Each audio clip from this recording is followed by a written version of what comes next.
আসসালামু আলাইকুম, সবাই কেমন আছেন? এই ভিডিওটা বেশ কয়েকদিন আগে বলতে এটা হচ্ছে বৈশাখের আগের দিন। তো আমি একটু পাটোয়ার সঙ্গে বেরোইছিলাম, বেরোয় এটা আমি চলে আসছি আপনার হচ্ছে গিয়ে জিয়া উদ্যান মানে সংসদের সামনের সাইডটা। তো এখানে আসলে কি হবে আমি আসলে ঠিক বুঝতে পারছি না, এখানে অনেক কিছু দেখতে পাচ্ছি। আর এটা আমি গিয়েছিলাম বিকেলবেলা।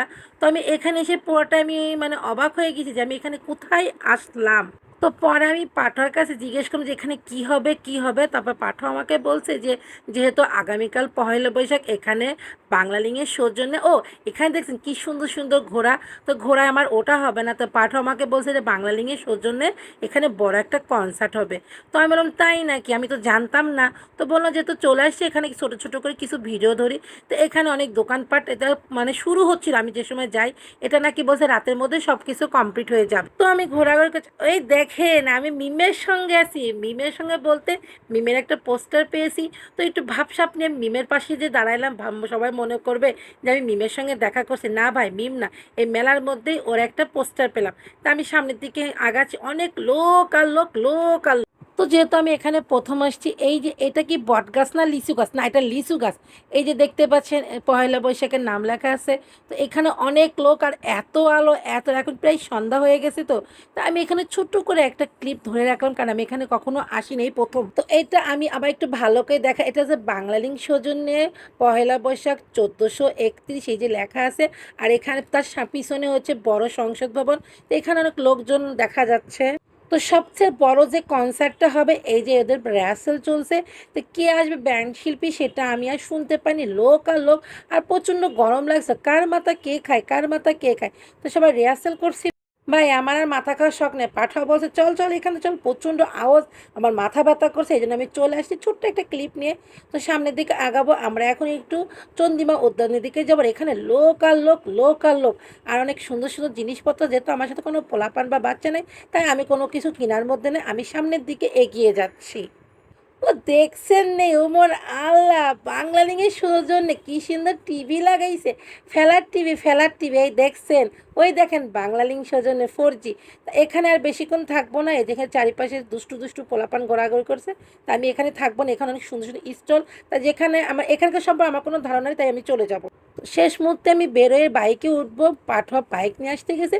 এখানে যে কি সুন্দর সুন্দর যে মানে ঘোড়াগুলো দেখলাম, ঘোড়ার গাড়ি। সো আমার ওঠার কোনো ইচ্ছা নেই, অনেকে উঠছে। আমি তাকে তাকে দেখছি আর ভাবছি যদি উঠতে পারতাম। যাক ভাই, দুষ্টামি করলাম, আমি উঠবো না। যাই হোক, আমরা ভোগ করতে করে চন্দ্রিমা উদ্যানে চলে আসছি। এই সিঁড়ির উপরে এসে একটু বসলাম। আর আজকে না বাইরে প্রচণ্ড গরম, এত গরম আর এত লোক, কে যে কার মাথা খাবে ভাই আমি নিজেও বুঝতে পারছি না। দেখেন চারিপাশে শুধু লোক আর লোক, আর আমি আকাশে তাকায় বলছি যাক একটু মুক্ত নিঃশ্বাস নিতে পারলাম। এই দেখেন পাঠোয়া দাঁড়িয়ে আছে, আমার ওপর কটমট কটমট করছে। ও হেলমেটটা নিয়ে দৌড়দৌড়ি করছে। তো যাই হোক, ও আমার পাশে বসলো। আর ভালোই লাগছে, যেহেতু বৈশাখের আগের দিন বেরোইছি, আমার লাইফে প্রথম আমি বৈশাখের আগের দিন বেরোইছি।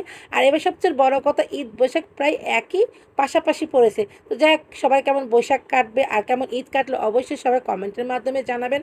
তা আমার খুব গরম লেগে গেছে, তা আমি একটু মাস্কটা খুলে নিচ্ছি, প্রচণ্ড গরম, প্রচণ্ড গরম। আর এই পোশাকটা পাঠও আমার ঈদে গিফট করেছে।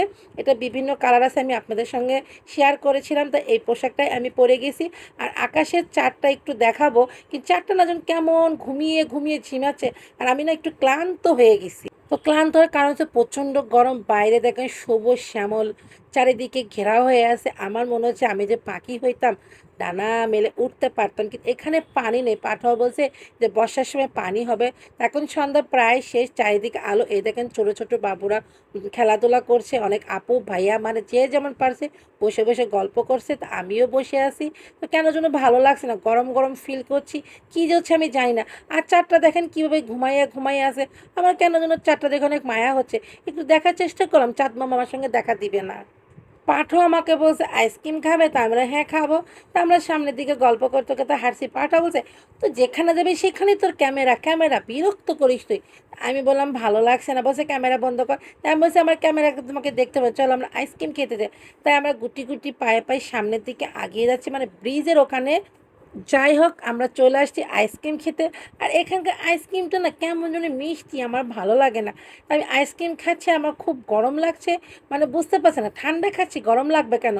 তো এইদিকে আমি আইসক্রিমটা খাওয়া শুরু করি। তো আমি আইসক্রিম খাচ্ছি, চারিদিকে দেখছি পাঠোয়া কোথায় গেল, পাঠোয়া কোথায় গেল। আর বেশ অনেকটাই অন্ধ গেছে, প্রায় 6:30টার উপরে বেজে গেছে, যেহেতু অনেকক্ষণ বসেছিলাম। তো তা আমি খাচ্ছি আইসক্রিমটা যেন কেন মজা পাচ্ছি না। আমি বেশিরভাগ কোন খাইতেই বেশি পছন্দ করে।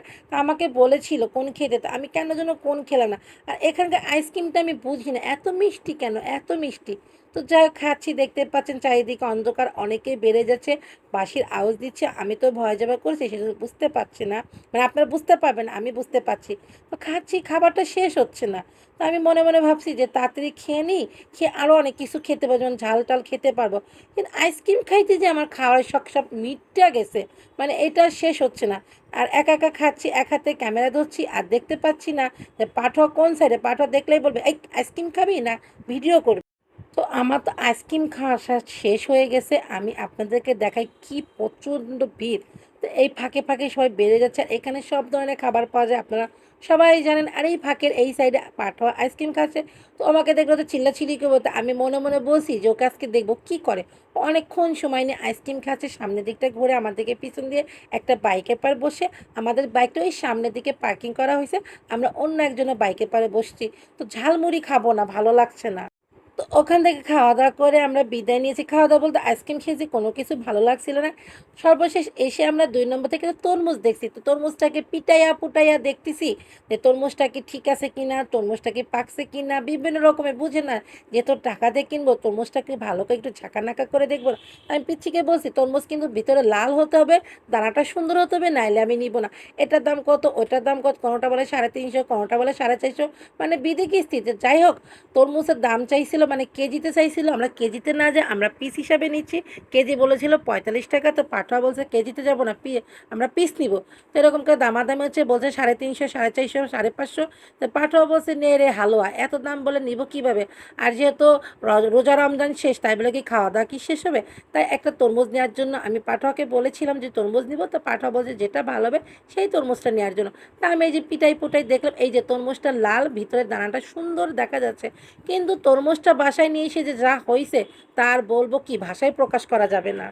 তো বাসায় এসে দেখে আম্মু চালের রুটি তৈরি করবে, সেজন্য সব কিছু গুছিয়ে নিয়েছে। তো আমি তো আবার পাকা গিন্নি, দেখেন না খুন্তিটা নিয়ে সেই ভাবসাব নিচ্ছি।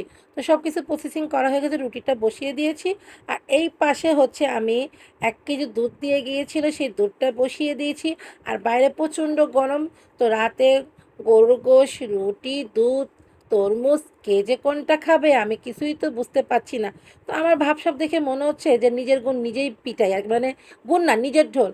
তো এই যে দেখতে পাচ্ছেন 1 টাকার রুটি নিচ্ছি, 1 টাকার সেক্সি। ওই দিক থেকে আম্মু হচ্ছে আমাকে রুটিগুলো বেলে দিচ্ছে। আর কী যে গরম রে ভাই, কী যে গরম রে ভাই, গরমের কোনো শেষ নেই। আবার এই যে রুটি বেলা হয়ে গেছে, আমাকে বলছে প্লেটটা দিতে, আমি ওই প্লেটে উঠাই দিচ্ছি। কিন্তু আমার খুব টায়ার্ড লাগছে, আমি খুবই ক্লান্ত, আপনারা দেখতে পাইছেন। তারপরে যেহেতু রাতে খেতে হবে, সেটা তো একটু করতে হবে। তো রাতে খাবো কি না আমি সেটা জানি না। আর যেহেতু গরম লাগছে, তো সবাই তো খাবে, সবাই খাবারটা তো আমাকে রেডি করতে হবে। আমি হলাম ফাঁকিবাজ, বুঝছেন, কোনো রকম রুটিটা ছেঁকে দিয়ে দৌড়াইয়া পালাবো।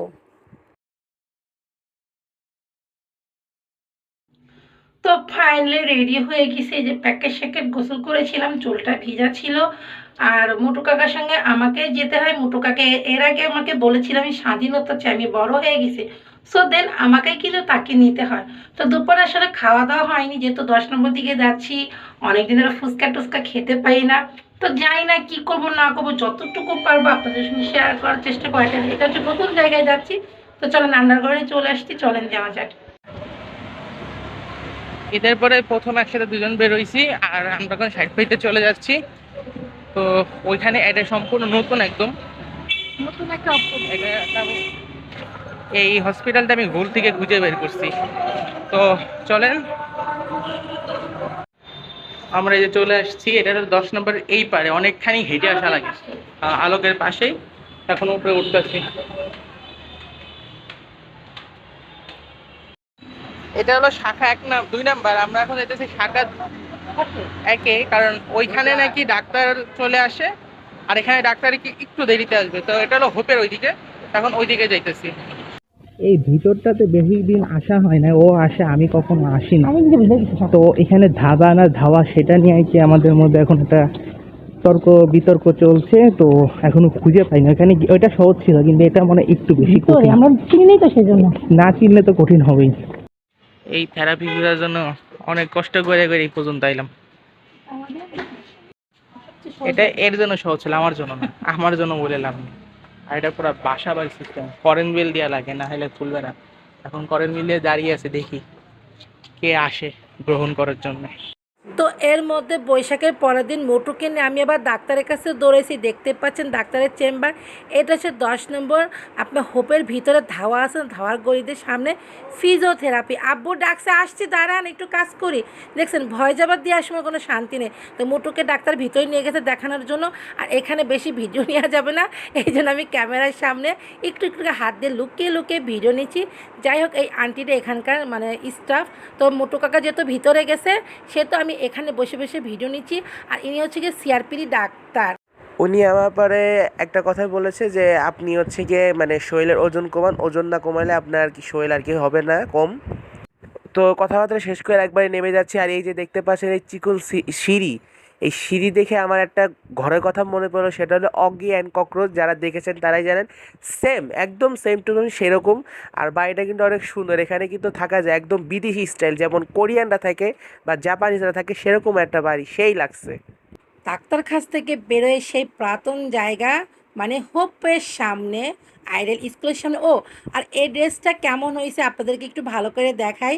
এটা হচ্ছে যেহেতু আমি পরের দিন কোনো কিছু সুযোগ পাইনি, এটাই হাতে করে পেয়েছিলাম, তাই পরে চলে গিয়েছিলাম। আর এই যে পুরাতন লোক দুজন মিলে অনেকদিন পরে দেখা হয়েছে, গল্প স্বল্প হচ্ছে। আর ফুচকা খাবো, তো ফুচকা মামাকে বললাম সুন্দর করে ফুচকা মাখিয়ে টাকিয়ে আমাদেরকে দেবার জন্য। আর ভাই রে ভাই, বাস বলেন, ট্রেন বলেন, লঞ্চ বলেন, ফেরি বলেন, এই যে এত ভিড় দেখলাম রে ভাই রে ভাই, এরা কারা ভাই? এরা কারা ভাই? শপিং করতে নেমে গেছে আবার, বুঝছেন নি, বাঙালি বলে কথা। তো মামা মাখাচ্ছে, আর সোলেমান মাই বলছে, কিরে তোরা কি ভিডিও করছিস নাকি? তা আমরা বললাম, হ্যাঁ অনেকদিন পর আপনার সঙ্গে দেখা হয়েছে, তাই একটু ভিডিও নিচ্ছি।